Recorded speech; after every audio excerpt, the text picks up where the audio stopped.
Welcome to Burlap Teachers. Enjoy the video. In this video, I will show how to make avocado rolls. First, gather your essential ingredients: 2 cups of cooked sushi rice, 4 sheets of nori, and 2 ripe avocados.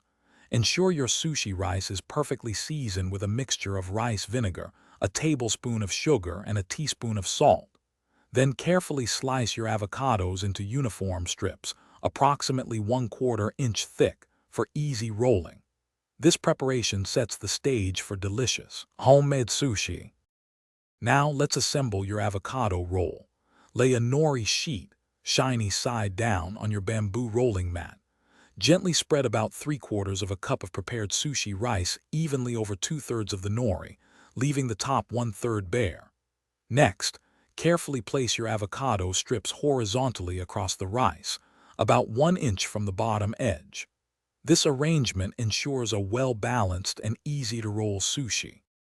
Mastering the roll is key to perfect sushi. Lift the edge of the bamboo mat closest to you, bringing it over the avocado and rice. Roll tightly, pressing down gently to secure the ingredients inside. Continue rolling forward, maintaining consistent pressure until the entire roll is formed. Finally, moisten the exposed nori edge with a little water to create a secure seal, preventing your delicious roll from unraveling. Your avocado roll is almost ready to enjoy. Using a very sharp, damp knife, carefully slice the roll into 6 to 8 equal pieces. It's important to wipe your knife clean with a damp cloth between each cut to ensure precise, clean slices. This prevents the rice from sticking and keeps your rolls looking beautiful.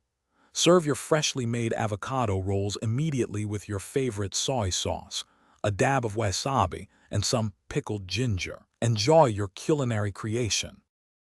Thanks for watching. Consider subscribing if this video helped you.